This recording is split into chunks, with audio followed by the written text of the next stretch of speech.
5টা কারণে জামাতে ইসলামকে যুক্তরাষ্ট্র পছন্দ করে, এই শিরোনামে একটা রিপোর্ট যুগান্তরে এসছে। কিন্তু যুগান্তর এটি কোট করেছে এই সময় পত্রিকা কলকাতা, যেটা নিয়ে একটা তুলকালাম কাণ্ড।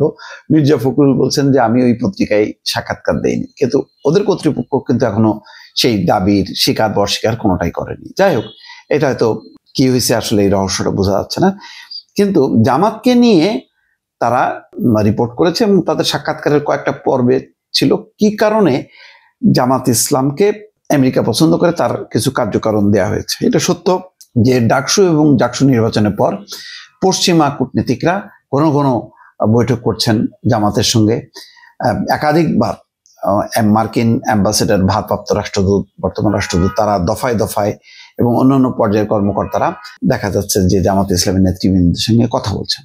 তারা কিন্তু একেবারেই মনে হচ্ছে যে অন্য রাজনৈতিক দলকে যেভাবে দেখে জামাতকেও সেইভাবে দেখে।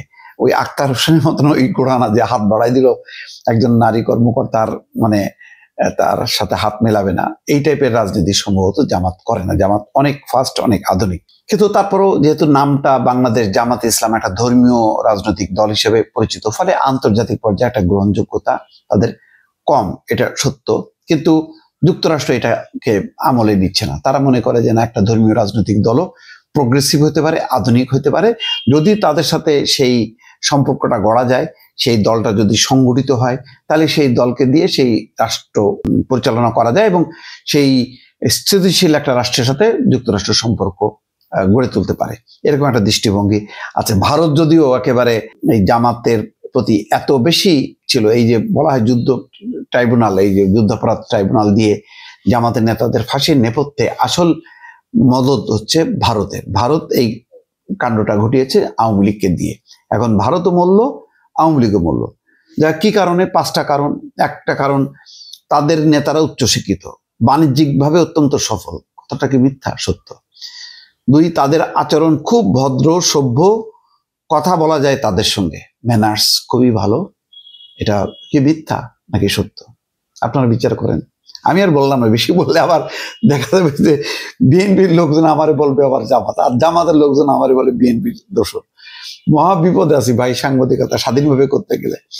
আচ্ছা, 3 নম্বর হচ্ছে তারা ফেলে আসা ইতিহাসের কোনো একটি সময় ভিন্ন পদক্ষেপে, অর্থাৎ মুক্তিযুদ্ধের বিরোধিতার কারণে বাংলাদেশের শাসক দলের হাতে নির্যাতিত এবং মানবাধিকার বঞ্চিত। একদিক দিয়ে মিল আছে, কিন্তু আমেরিকা কিন্তু বাংলাদেশের স্বাধীনতাকে স্বীকৃতি দেয়নি, বিরোধিতা করেছে, পাকিস্তানকে সহায়তা করেছে। ওই সময় স্বাধীনতার সময় বাংলাদেশের বন্ধু ছিল ভারত আর রাশিয়া, তো সেই অর্থে আবার জামাতের সাথে মিল আছে। আচ্ছা, 4 নম্বর হচ্ছে জামাত গণতান্ত্রিক ব্যবস্থায় বিশ্বাস করে। এটা খুব গুরুত্বপূর্ণ। একটা ধর্মীয় রাজনৈতিক দল হলো তারা গণতান্ত্রিক ব্যবস্থায় বিশ্বাস করে, এটা হলো তাদের একটা ভরসার জায়গা। 5 নম্বর হচ্ছে ইসলামী শক্তি হলেও জামাত তালেবানের মতো পিছিয়ে পড়া নয়, বরং প্রগতিশীলই বলা যায়। এটাও সত্য। তালেবানদের মতন অত গোড়া না। গোড়া হইলে তো তারা বলতো যে না, কোনো নারী কর্মকর্তার সাথে আমরা বসবো না, তাদের সাথে হাত মিলাবো না, তা তো না। বরং আমি তো আক্তারের এই যে এক দক্ষিণ কোরিয়ার এক বয়স্ক ভদ্র মহিলা হাত বাড়াইছে, আচ্ছা এটা তো কোনো কথা?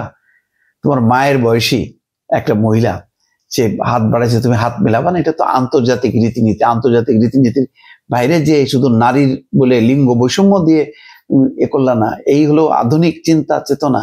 এটা দিয়ে দেশ গড়বে তারা? পিকুলিয়ার, মানে পুরো এনসিপিটাই একটা মানে অদ্ভুত কিমাকার। এটা কোনো রাজনৈতিক দল হিসেবে দাঁড়াবে না। এটা ওই নানা মত ধান্দার লোকজনের একটা প্ল্যাটফর্ম। হ্যাঁ, সততা থাকতে পারে, অসৎ লোকজন আছে, চাঁদাবাজ আছে, আবার দুর্নীতি বিরোধী লোকজন আছে। যাই, মার্কিন কূটনীতিক মনে করেন যে দেশের 80 থেকে 85% মুসলমান, সেখানে জামাত যদি সরকারে আসে ক্ষতি কি? তারা শৃঙ্খলাবদ্ধ দল, তাদেরও উচিত একবার সুযোগ পাওয়া। কি আছে, ফেল করলে মানুষ সরিয়ে দেবে।